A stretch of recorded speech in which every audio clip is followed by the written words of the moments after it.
Coming up on this week's news, owners of solar and battery systems must tell the tax authorities if they're earning significant money selling energy. The family of a man electrocuted by a lamppost asks why the supervising electrician hasn't been arrested, and the blind electrician who says he's struggling to get work.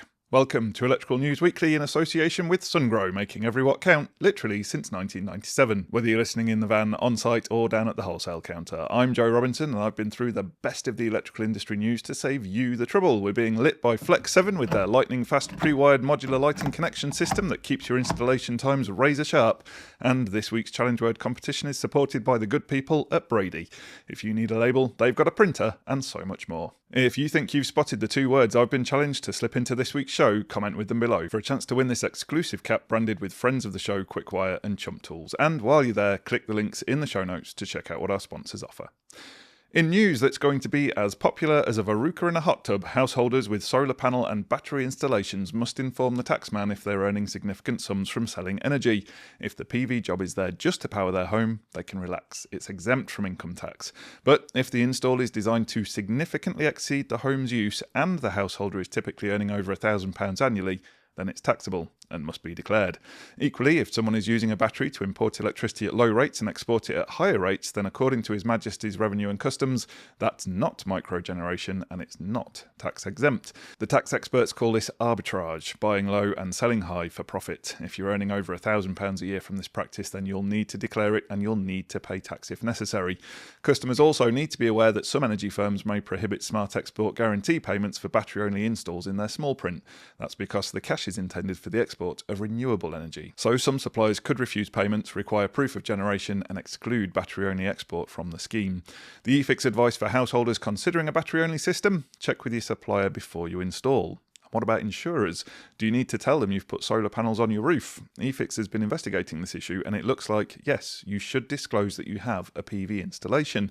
That's because solar panels can alter the structure and risk profile of a building. Roof-mounted PV introduces wind loading considerations. Roof penetrations can change how a roof behaves in storms and heavy weather. And with in-roof systems, you could also be changing the fire performance of the structure itself. Big brand insurers such as Aviva, Safeguard and the Post Office require customers to tell them about significant alterations to the home, and that includes solar panels. The good news, and there is some good news here, is that according to our survey, adding solar panels in particular does not increase premiums. Battery systems, however, are a different matter. Again, we advise you to tell your customer to check with their insurer before installation. One thing insurers won't cover is poor workmanship. If a solar job is faulty, they're highly unlikely to pay out. That's even if the installer is a member of the regulatory body, such as the NIC or the MCS. In fact, members of the MCS scheme with a domestic job under the latest scheme will have to buy mandatory insurance from the organisation under a new plan unveiled last week. And the insurance is designed to protect the customer, not you. But MCS boss Ian Rippon says the cover will demonstrate a commitment to aligning with national guidance and best practice, which can help to boost the reputation of your business. The insurance policies will also be available to every MCS installer from this month.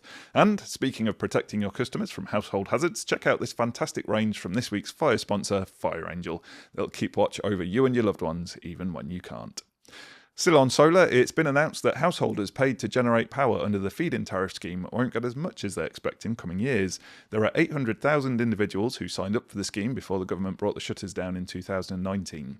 The tariff has been increasing in line with inflation, but from April, ministers are to change the measure of inflation they use to calculate the increase.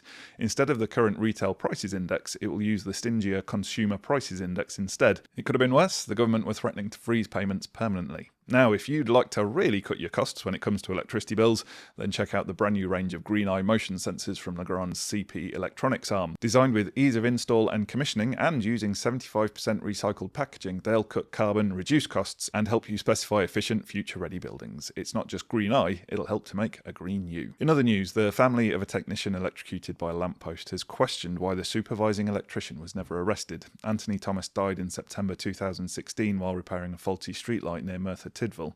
10 years later, his family has been told there will be no prosecution. His sister, Karen Thomas, says a breakdown in communication between South Wales Police and the Health and Safety Executive is the root of the problem. This meant that key evidence was never secured and investigations were delayed. It's reported that the earth and neutral wires had been mistakenly crossed in the lamppost luminaire. Despite this, prosecutors ruled there was insufficient evidence to bring charges. The HSE has since admitted the length of the investigation was not acceptable, saying the passage of time had affected the reliability of evidence. Karen Thomas says she's considering an appeal, adding that both of her parents died waiting for answers. Meanwhile, in Jamaica, an electrician who's registered blind says he's struggling to get steady work. Dean White, who lives in the capital Kingston, says he faces closed doors because of his condition. He lost his sight to glaucoma in 2015, but says he still has a lot to offer. Recently, he's taken to social media to demonstrate his skills. Damien McLean, chairman of Jamaica's Society for the Blind, said White's struggle highlights a systemic problem. He says people with disabilities face unemployment rates 9 to 10 times higher than the national average. That's because employers have fears including fear of injury and fear that he will be an additional burden to an organisation. However, McLean says his society can show employers how blind people can operate in the workplace and help advise on any necessary adjustments. McLean has urged potential employers to give White a chance to prove himself. Sync Energy has unveiled a promo which will reward anyone who installs 2 of the brand's acclaimed EV chargers. The bonus is a crisp £50. If you're registered for the Sync Energy app, you're automatically enrolled in the scheme. To be eligible, all installs must be fully commissioned, set up correctly in the app, and have the end user complete their first charge. You can choose your reward in 2 ways: a simple digital voucher that you can redeem at over 500 outlets including CHUMPFix and John Lewis. Alternatively, if you do 20 installs and are due over £500, Sync Energy will give you cash back with an invoice. To do this, you'll need to be set up as a supplier and VAT registered. The promotion runs until April. Meanwhile, the digital work platform for electricians, Smartcraft Spark, is inviting the trade to join its early bird program. This will put you among the first to explore new tech from the brand. You'll be able to see firsthand how the platform is designed to help electrical contractors create fast, accurate quotes and improve their profitability. Smartcraft Spark is already hugely popular with electricians in Norway and Sweden. They say it brings better structure to their daily work. The platform is now inviting Brits to take part and help shape it for the UK market. Early bird participants will be among the first to explore its calculation and quotation capabilities.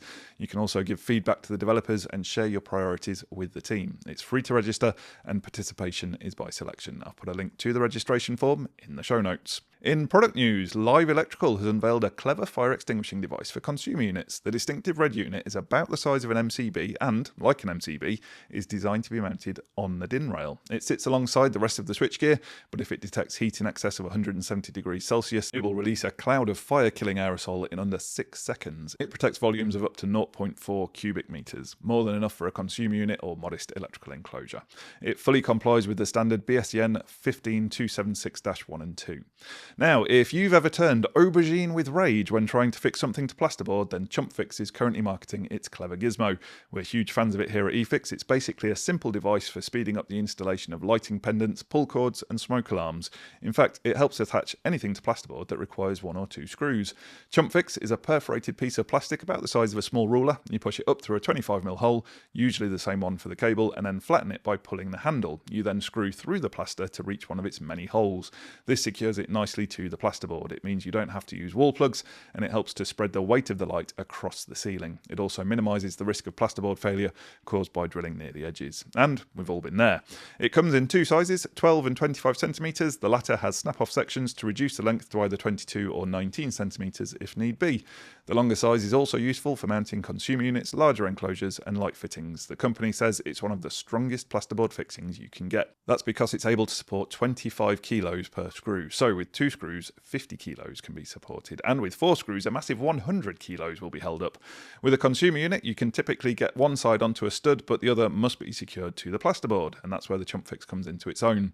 Gary loves it so much, he's always finding new applications for it. He recently used it to patch a hole left in a plasterboard ceiling, and ended up using a spare CHUMPFix as a plastering trowel. Desperation lasting on a Friday afternoon really is the mother of invention. I've popped links in the show notes so you can see it in action and get your hands on yours. This innovation is available at CEF and all good wholesalers. Now to our recently introduced section celebrating the quality light sources illuminating our lives. It's the Paul Russell's Lamp of the Week. And today we're giving a shout out to a modern classic, the GU10. This workhorse of the ceiling started life with 50-watt tungsten halogen technology back in the day, but nowadays the source is low energy LED. The Paul Russell's version consumes a mere 4.5 watts, and delivers 480 lumens. It's perfectly dimmable with no buzz or flicker, even on a triac dimmer. This one's a warm 2700 Kelvin, but other colour temperatures are available. It has a lifetime of a whopping 15,000 hours. You could even get to Manchester on the train in that time. So, all in all, I think you'll agree a worthy lamp of the week. Now it's that great moment where we get to celebrate the sterling work being done by the next generation. Our Learner of the Week slot is brought to you by Viperclip for rapid, secure and fireproof installations of cabling. And our learner this week is Ben Coughlin of Riverside College in Widnes and Runcorn. He's been nominated by friend of the show, Matthew Horn. Matt says Ben has been exceptional since the start of the academic year. His attitude is consistently positive and professional, and he approaches both theory and practical work with real commitment. He got a distinction in the 602 science exam, scoring 39 out of 40. His practical work too is always to a very high standard with neat and compliant installs. Congratulations, Ben, and all the best from us from eFIXX for your future. Now, if you're looking to break into the industry, we can help. eFIXX has set up a dedicated LinkedIn group for people training in electrical installation. It's aimed at apprentices, full-time learners and adults training in the evening. Just log on to LinkedIn and search for UK electrician apprenticeships and career support. I'll also put a link in the show notes.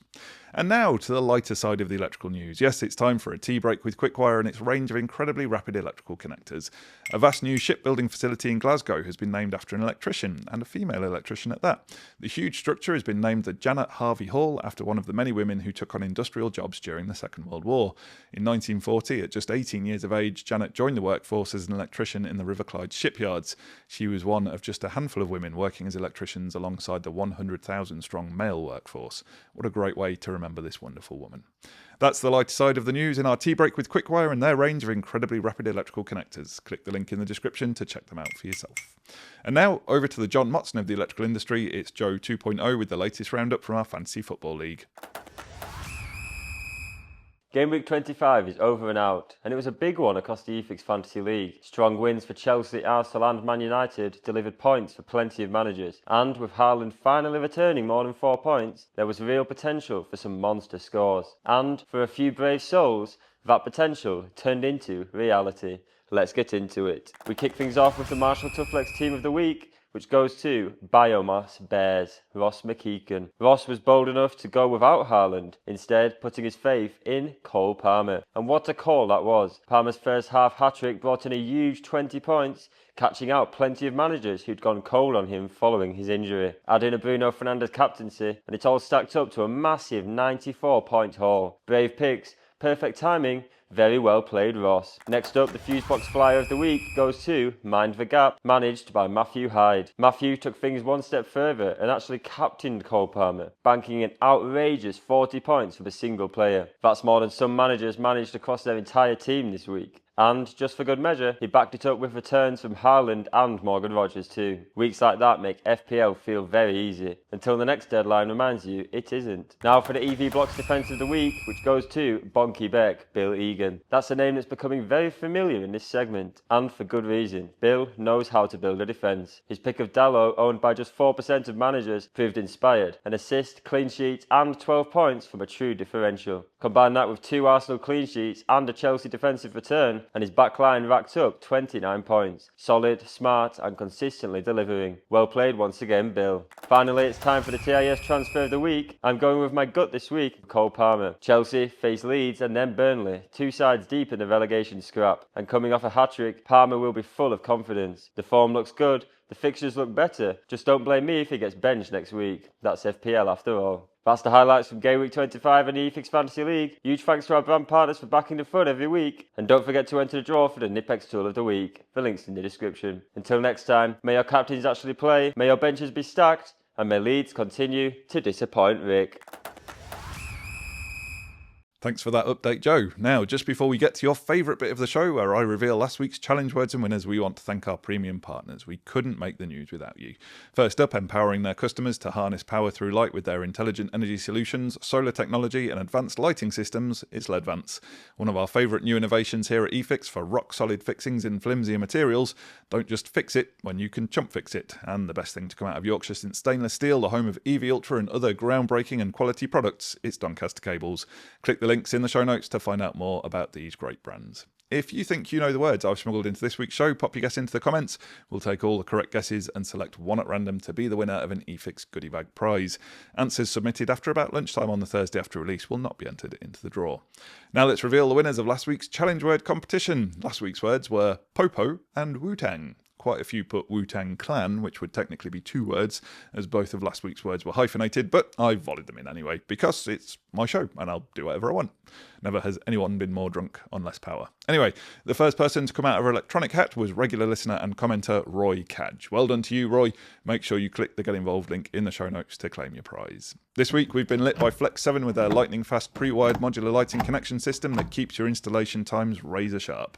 Don't forget to click the links in the show notes to find out more. Thanks for listening to this episode of Electrical News Weekly in association with Sungrow, making every watt count literally since 1997. Make sure you subscribe to receive the next update. Thanks for listening, and until next time, have a great week. Stay safe out there, and remember, there's no such thing as a torque calibrated arm.